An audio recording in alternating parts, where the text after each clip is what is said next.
Bienvenidos, bienvenidas y bienvenides. ¿Qué onda, gente? Hoy les traigo una recopilación que no se pueden perder. Los 10 momentos en que Roma Gallardo, el mismísimo, dejó sin palabras a algunos de los representantes más firmes del feminismo con sus propios argumentos. Es machismo. Esta fue una discusión épica en la que Roma se enfrentó a una feminista que insistía en que el machismo estaba detrás de cada comentario de él. Roma, entre risas, le explica que no todo tiene que ver con machismo y que hay puntos de vista que pueden ser diferentes sin estar basados en el género. ¿Cómo que no es machismo? No, eso no tiene que ver con el machismo. Pues tú eres un suplagaitas, tío. ¿Me estás insultando porque no tienes argumentos? No, te estoy insultando porque me parece de falta de respeto decir lo que estás diciendo. La cosa se pone interesante cuando, tras una respuesta pausada, Roma le da un giro al argumento diciendo que ella, al atacarlo constantemente, está demostrando el equivalente a lo que él llama embrismo. La conversación se vuelve un tira y afloja de ideas, y Roma, callado pero firme, termina dándole vuelta a la acusación inicial. Eso es embrismo, me estás violentando. El embrismo no es... Estás ejerciendo tus poderes de hembra sobre mí. Esto es abuso, esto es discriminación. ¿Qué me estoy sacando el Que puso en evidencia cómo algunos conceptos pueden ser usados de forma sesgada y cómo hay ciertas ideas preconcebidas que se aplican solo en una dirección. La conclusión de Roma se volvió viral. Si no tienes argumentos, insultar no te hace más sabia.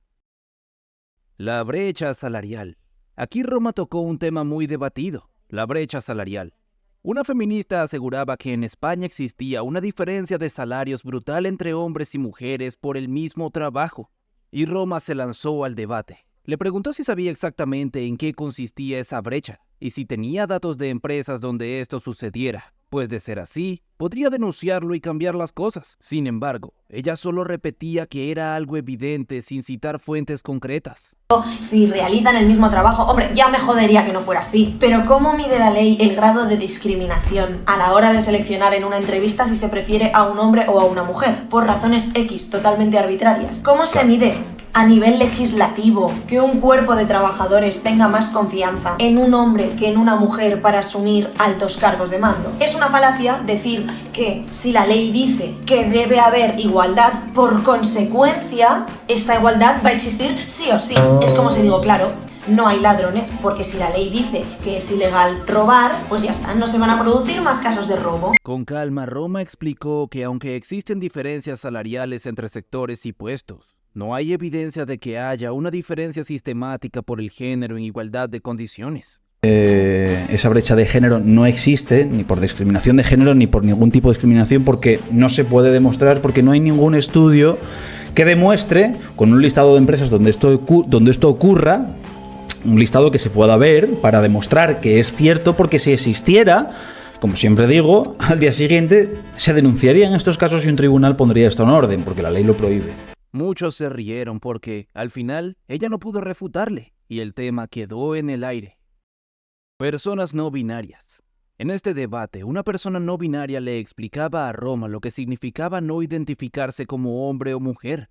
Una persona no binaria es aquella cuya vivencia de género desborda lo que está establecido que es ser hombre y ser mujer. Roma al principio solo escuchaba, pero luego comenzó a preguntar cómo debía referirse a ella si su identidad no era estática. Aquí comenzó la confusión. Después de que la persona se explicó durante varios minutos, Roma le respondió que la base biológica del género sigue siendo hombre o mujer, independientemente de cómo se identifique cada uno, y lanzó una pregunta que dejó a la persona sin palabras. Si mañana decides que ya no te identificas ni como hombre ni como mujer, ¿cómo esperas que el mundo te entienda si cambias cada día? No es que no te respete, pero entonces, ¿cómo podemos ponernos de acuerdo? Muchos en los comentarios aplaudieron a Roma porque planteó la dificultad de vivir en un mundo donde cada quien define su identidad constantemente. Pero antes de continuar, te quiero hacer esta pregunta a ti. Si hablamos tanto de igualdad, ¿por qué cuando se trata de custodias de hijos o beneficios legales siempre se favorece a las mujeres? ¿Por qué no luchar también para equilibrar eso si de verdad queremos igualdad en todo? Ya sabes dónde me puedes responder. Continuemos. Pronombres y fluctuación de género. Aquí Roma profundizó en el tema de los pronombres y los cambios de género. En un video, un activista explicaba que podía fluctuar entre distintos géneros en un solo día. Ella argumentaba que los pronombres deben ajustarse al estado de cada persona. Es decir, uno puede ser él, ella o cualquiera de los nuevos pronombres en función de cómo se sienta. ¡Hola! Hoy toca trigénero. Las personas trigénero son aquellas que fluctúan entre los géneros femenino, masculino, un tercer género, género nulo o una combinación de cualquiera de estos. Las personas trigénero pueden utilizar pronombres ella, o sea, femenino, ella, masculino, él, neutro, ella. Neopronombres puede que no utilicen pronombres o puede que utilicen más de uno. Roma, incrédulo, le preguntó si eso significaba que tendría que preguntarle su género cada vez que quisiera hablar con ella para evitar equivocarse. Ella, un tanto molesta, dijo que sí, que era lo que la sociedad debería hacer. Entonces Roma contestó sarcásticamente: entonces, si mañana te encuentras con 5 personas, ¿esperas que todas adivinen tu pronombre del día o que anden como adivinadores? Muchos coincidieron con él en que el concepto parecía complicado de aplicar en la vida diaria, y Roma aprovechó para hacer una comparación con el teatro. A ver si no terminamos viviendo en un show donde todo el mundo actúa para no equivocarse con el género. La ley del solo sí es sí. Este debate se centró en la ley del consentimiento en España. Roma le preguntó a una feminista si estaba de acuerdo con que, según la ley, solo una declaración de la mujer bastaba para acusar a un hombre de abuso, sin necesidad de pruebas adicionales. Ella primero dijo que sí, que estaba de acuerdo, pero al ver la implicación empezó a dudar. Roma insistió en que, si no hay evidencia, no debería ser suficiente con una simple acusación para condenar a alguien. ¿Qué pasa si alguien miente?, le preguntó. Y la chica terminó admitiendo que tal vez era injusto. ¿Estás de acuerdo con lo que dice la ley sobre que solo con tu declaración puedas acusar a un hombre y tenerlo ya como entender que es culpable con tu declaración? No, eso sí que no. Entonces no estás de acuerdo con la ley. Sí, pero a ver, hay hombres y hombres. No podemos echar toda la culpa a los hombres, también hay inocentes, ¿no? Y Pero- yo como mujer lo puedo acusar. Pero si hay inocentes, la ley no permitiría que un inocente pudiera demostrar que es inocente. Bueno, no, en eso tienes de acuerdo, estoy de acuerdo. sí. Entonces no estás de acuerdo con la ley. Entonces, en ese sentido no.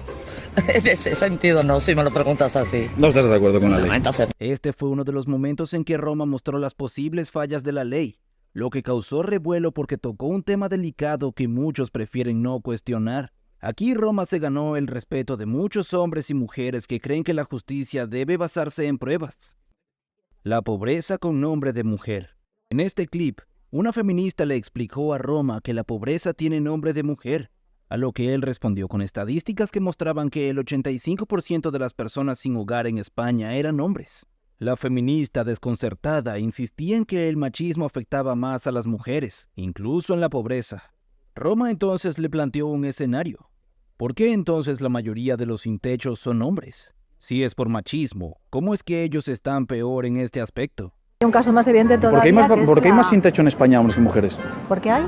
Sin techo, más sin techo. Un 85% dicen los últimos datos Claro, públicos. precisamente por lo que estamos hablando, porque la pobreza tiene nombre de mujer. Es para... ¿Te refieres que la pobreza tiene nombre de mujer? Sí, la pobreza Pero el tiene nombre de 85% de mujer. los sin techos son hombres. ¿Y?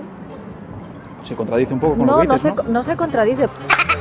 La discusión se alargó y al final, la feminista no tuvo una respuesta clara, y este momento se volvió uno de los más recordados por el desconcierto que generó. Techo de cristal. Roma se enfrentó a la idea del techo de cristal, preguntando a una feminista por qué, si las mujeres tienen acceso a los mismos estudios y puestos, aún no había una mayoría en las posiciones más altas. La feminista mencionó ejemplos vagos y no tenía datos concretos, y Roma le preguntó si consideraba que el éxito dependía de género o de esfuerzos. Entonces, quiero decir, el derecho, la libertad no te falta en el mundo laboral para cobrar lo mismo que yo por el mismo trabajo. Tenemos los mismos derechos. Sí, teóricamente. Claro, pero entonces en el 8M, esencialmente, ¿qué es lo que reivindicas respecto a los salarios? La conversación terminó sin consenso, pero dejó claro que no todo puede aplicarse con el techo de cristal. Ahora dime una cosa, si estamos tan seguros de que el patriarcado oprime a las mujeres, ¿cómo explicamos a los hombres sin hogar, a los que mueren en guerras, o las altas tasas de suicidio masculino? ¿No sería mejor hablar de problemas de violencia y opresión en general en lugar de solo de género? Déjame tu opinión acá abajo. Día de la Mujer. Roma también debatió sobre el 8 de marzo y las marchas por la igualdad. Al preguntarle a una activista qué aspectos específicos buscaba cambiar, ella mencionó la cultura y la situación de la mujer en la sociedad. Sin embargo, cuando Roma le pidió ejemplos concretos, la conversación se fue desviando y ella no fue capaz de especificar. Sí, por ejemplo, Roma aprovechó para recordar que, aunque el movimiento tiene buenas intenciones, no siempre es claro en sus objetivos. Si queremos cambiar algo, primero debes saber qué queremos cambiar, ¿no? De otro modo es solo ruido. La violencia es de género. Este fue uno de los momentos más intensos cuando Roma cuestionó la idea de que la violencia es principalmente de género. Una activista insistía en que las agresiones entre parejas eran en su mayoría de hombres hacia mujeres, y que eso lo hacía un problema de género. Roma, sin negar que hay casos graves de violencia hacia las mujeres, preguntó por qué se ignoraban los datos sobre violencia en ambas direcciones, especialmente los casos donde los hombres son víctimas. Roma compartió estadísticas que muestran que los hombres también sufren violencia doméstica, aunque muchas veces no se denuncia por vergüenza o por falta de apoyo. No, no son todos hombres. Son las agresiones completas con penetración. Hay un porcentaje significativo de mujeres, pero no solo eso, si nos vamos a otro tipo. La mayoría, además de las agresiones de mujeres, son a menores de edad, que no sé si lo sabes, pero además de todas las agresiones de las que hablas, ¿verdad? 40 y pico % son a menores de edad, que es lo más grave del asunto y no lo estamos diciendo. Además, añadió que existen problemas como el suicidio masculino, que tiene tasas significativamente más altas que el femenino, y que rara vez se discuten en estos espacios. La activista intentó dirigir el tema al machismo como raíz del problema, pero Roma contraatacó con el argumento de que el enfoque debería ser la violencia en general, y no únicamente desde el punto de vista de género. Este intercambio dejó a muchos pensando en cómo se enfocan estos temas en los medios, y si deberían reemplazarse las narrativas. El privilegio de ser hombre. En esta discusión, Roma habló sobre la idea de privilegio masculino. Una feminista argumentaba que ser hombre automáticamente le daba más ventajas en la vida. Roma, con humor, le contó algunas experiencias personales donde su género no lo había favorecido, sino todo lo contrario, como en situaciones de custodia de hijos o en juicios de separación, donde las estadísticas muestran que las mujeres suelen obtener una mayor ventaja en sentencia de custodia. Luego, Roma planteó que el concepto de privilegio masculino no aplica igual en todas partes, y varía mucho según el contexto y la situación de cada persona. Explicó que existen áreas en que los hombres pueden tener ventajas y otras en las que las mujeres también las tienen, por lo que, según él, hablar de privilegio de forma general no era preciso. La feminista insistía en que el sistema estaba diseñado para beneficiar a los hombres, pero Roma argumentó que una cosa es la estructura histórica y otra la situación real y actual en la que cada persona vive, haciendo énfasis en que hoy día hay muchos hombres que también enfrentan dificultades. Y bueno, hasta aquí llegamos. Como siempre, lo interesante es escuchar todas las perspectivas y cuestionarnos un poco más. ¿Igualdad para todos o solo en ciertos aspectos? ¿Estamos dispuestos a replantearnos ideas para avanzar o preferimos quedarnos en lo conocido? Nos vemos en el próximo video para más temas que te harán pensar 2 veces.